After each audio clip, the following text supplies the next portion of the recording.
वैसे तो इस एग्जाम को 23 लाख स्टूडेंट्स ने इस साल दिया है, लेकिन बात सिर्फ इन 23 लाख स्टूडेंट्स की नहीं है, बात देश के हर एक स्टूडेंट की है जो एक्सपेक्ट करता है कि उसे फेयर चांस मिलेगा अच्छे कॉलेज में एडमिशन लेने के लिए। बात देश के हर एक बच्चे की है जिसे लगता है कि मेहनत करके पढ़ाई करने से उसे एक अच्छा भविष्य मिलेगा। हम सब जानते हैं दोस्तों, हमारे देश में वैसे ही स्टूडेंट्स पर जबरदस्त प्रेशर रहता है, कंपटीशन बहुत टफ है, देश में अच्छे कॉलेजेस की सख्त कमी है, अच्छे कॉलेजेस में सीटों की सख्त कमी है, और अब सीटों के लिए जो एग्जाम्स कंडक्ट कराए जा रहे हैं अगर वो भी ढंग से नहीं कराए जाएंगे तो क्या उम्मीद रह जाएगी देश के फ्यूचर के लिए। पेपर्स का लीक हो जाना या खराब तरीके से एग्जाम्स कंडक्ट करना ये पिछले कुछ सालों से आम बात बन चुकी है। पिछले ही महीने एग्जाम हो जाने के कुछ दिन बाद पटना पुलिस ने 13 लोगों को पेपर लीक करने के जुर्म में अरेस्ट किया था। ये लोग 30 से 50 लाख रुपए चार्ज कर रहे थे हर एक स्टूडेंट से लीक्ड पेपर के लिए। इतना ही नहीं, 10 मई की इस खबर को भी देखिए, गुजरात में पूरा का पूरा रैकेट बस्ट किया गया। एक एजुकेशन कंसल्टेंसी ओनर एक स्कूल टीचर और बीजेपी नेता के साथ मिलकर स्टूडेंट से 10-10 लाख रुपए चार्ज कर रहा था एग्जाम में मदद करने के लिए। पेपर लीक्स तो आज के इस नए भारत में इतनी आम बात बन चुकी है कि द इंडियन एक्सप्रेस की इन्वेस्टिगेशन ने बताया पिछले 5 सालों में 41 अलग अलग पेपर लीक्स देखने को मिले हैं, जिनकी वजह से 1.4 करोड़ जॉब सीकर्स की जिंदगियों पर असर पड़ा है। कितनी ही बार प्रोटेस्ट देखने को मिले हैं इन पेपर लीक्स को लेकर, इस बार भी देखने को मिले, और हमेशा की तरह इन प्रोटेस्ट को नजरअंदाज कर दिया जाता, लेकिन बात इस बार सिर्फ पेपर लीक्स तक नहीं रुकी। जब 4 जून को नीट एग्जाम के रिजल्ट सामने आए तो कुछ अनबिलीवेबल इररेगुलरिटीज देखने को मिली। एक बड़े स्केल पर किया गया स्कैम इसे कहा जा रहा है। ट्रांसपेरेंसी, ट्रांसपेरेंट, ये थोड़ी ट्रांसपेरेंट होता है। ट्रांसपेरेंट होता है, आप खुद से आके बताइए। हमारी रूह क्या उठती है जब उस बच्चे का वीडियो देखते हैं। पूरे देश भर के विद्यार्थियों के साथ छलावा किया है। छात्रों ने पेपर भरा था। नरेंद्र मोदी जी चुप्पी छोड़ो। इमेजिन करो दोस्तों, एक स्टूडेंट पर क्या बीतती होगी। कोई 16-17 साल का लड़का दिन रात मेहनत करके साल भर लगाता है इस एक एग्जाम की तैयारी करने में, और फिर ये स्कैम की खबर सुनने को मिलती है, सारी मेहनत पर पानी फिर गया। इसलिए एक बड़ा सिंपल सा लेकिन जरूरी एडवाइस है, लाइफ में हमेशा एक प्लान बी या प्लान सी होना चाहिए। किसी एक एग्जाम के भरोसे अपने पूरे फ्यूचर को दांव पर मत लगाओ। आपके पास हमेशा कम से कम एक बैकअप प्लान तो जरूर होना चाहिए। और नीट यूजी का एग्जाम ये है national eligibility cum entrance test for undergraduates. ये देश भर के सारे मेडिकल, डेंटल और आयुष कोर्सेज का अंडर ग्रेजुएट्स एडमिशन एग्जाम है। देश में कराया जाने वाला इकलौता ऐसा एग्जाम। इससे पहले AIPMT का टेस्ट हुआ करता था, all India pre medical test, लेकिन जब वो होता था तो कई सारे मेडिकल कॉलेजेस और स्टेट्स के अपने अलग अलग प्री मेडिकल एग्जाम्स होते थे। इन सभी एग्जामों को एक एग्जाम से रिप्लेस करने के लिए नीट इंट्रोड्यूस किया गया 2013 में। शुरुआत में कई सारी स्टेट्स जैसे कि आंध्र प्रदेश, कर्नाटका, गुजरात, वेस्ट बंगाल, तमिलनाडु ने इसके खिलाफ प्रोटेस्ट किया था, इसलिए कई साल का समय लग गया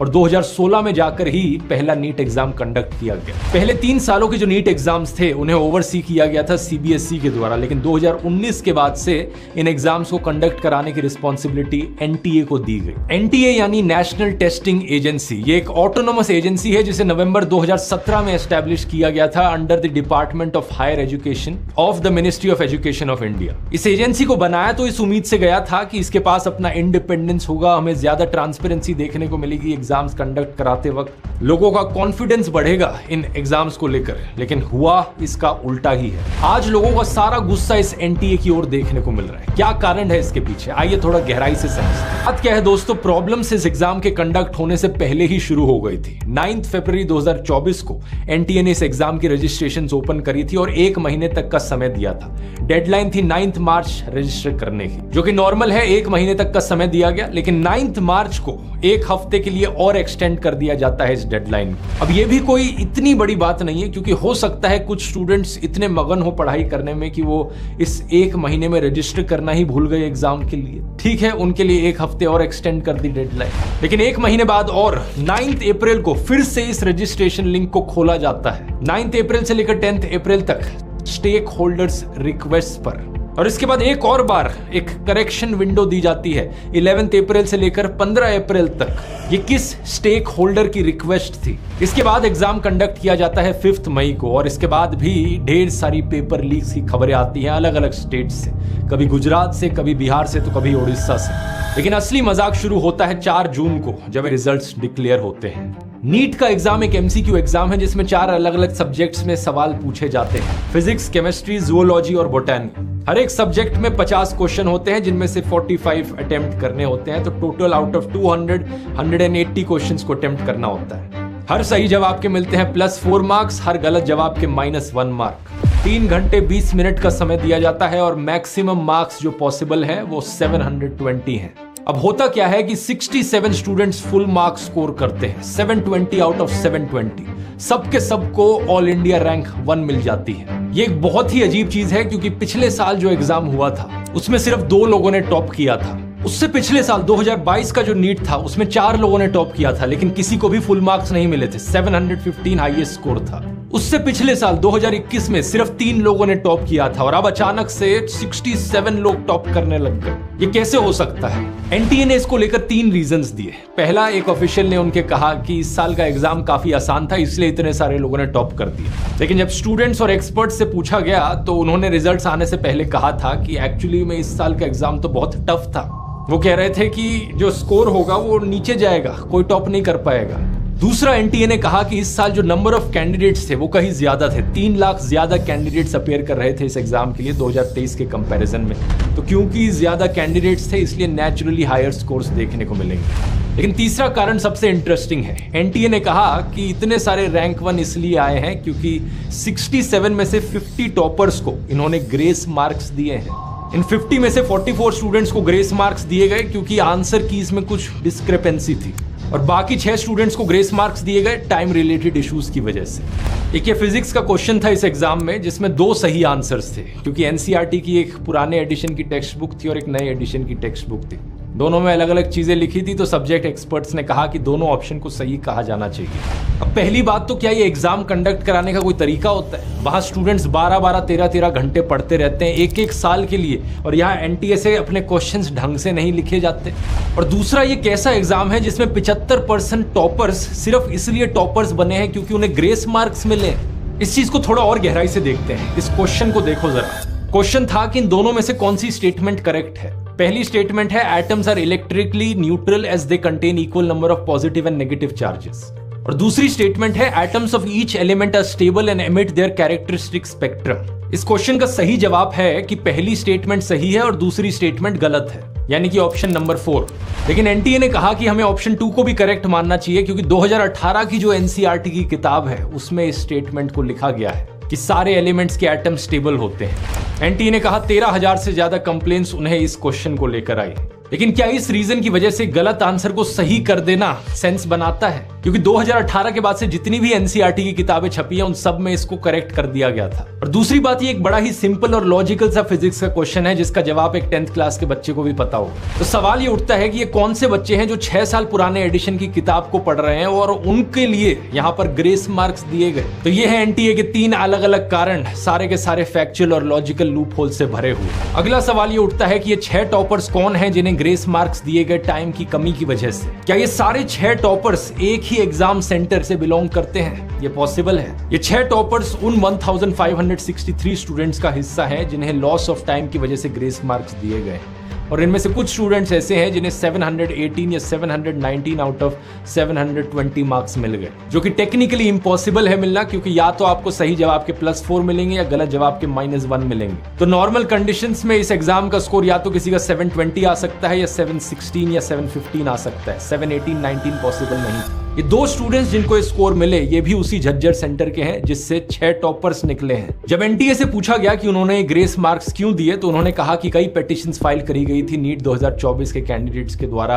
high court of Punjab and Haryana के सामने। उन स्टूडेंट्स ने कहा था कि उन्हें लॉस ऑफ एग्जाम टाइम देखने को मिला तो इसकी वजह से एनटीए ने उन्हें ग्रेस मार्क्स दिए। और ग्रेस मार्क्स देने के लिए उन्होंने सुप्रीम कोर्ट की 2018 की एक जजमेंट का इस्तेमाल किया था। उस जजमेंट के अनुसार एक स्टैंडर्ड मेथड को नॉर्मलाइज करके यहाँ कैलकुलेट किया जा सकता कि लॉस्ट टाइम के लिए कितने ग्रेस मार्क्स दिए जाने चाहिए। लेकिन अब यहां पर बात ये उठी कि 2018 की जो जजमेंट थी ये CLAT एग्जाम, लॉ के एग्जाम को लेकर थी और इस जजमेंट को इस कैटेगरी में लिखा गया था admission to educational institutes other than medical and engineering. यानी कि ये क्लियरली लिखा गया था कि इस जजमेंट को इस्तेमाल नहीं किया जा सकता इंजीनियरिंग और मेडिकल एग्जाम्स के लिए। तो सवाल ये कि एनटीए ने कैसे इसे इस्तेमाल कर लिया, एग्जैक्टली कितने ग्रेस मार्क्स दिए गए हैं यहाँ पर, एग्जैक्टली कौन से फॉर्मूला का इस्तेमाल किया गया है और अगर सही में लॉस ऑफ टाइम देखने को मिल रहा था तो 10-20 मिनट क्यों नहीं एक्सटेंड कर दिया गया एग्जाम को?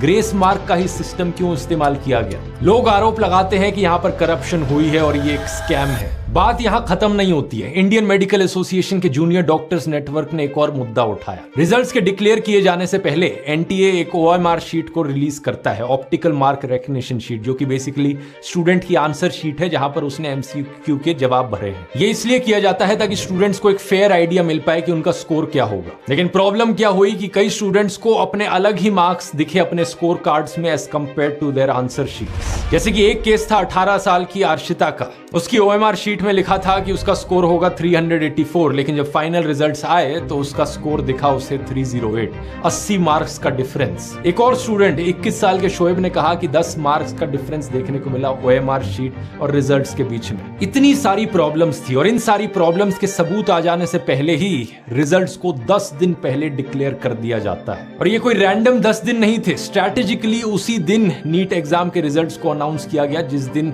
इलेक्शन रिजल्ट्स भी आए। 4 जून का दिन, जिस दिन सारा मीडिया बिजी था इलेक्शंस को कवर करने में। क्या इलेक्शन के शोर शराबे के बीच में यहाँ एक स्कैम को छुपाने की कोशिश करी जा रही थी? सवाल बहुत सारे हैं और अब तो सुप्रीम कोर्ट भी एनटीए से जवाब मांग रहा है। सुप्रीम कोर्ट ने कहा है the sanctity of the exam has been affected, so we need answers.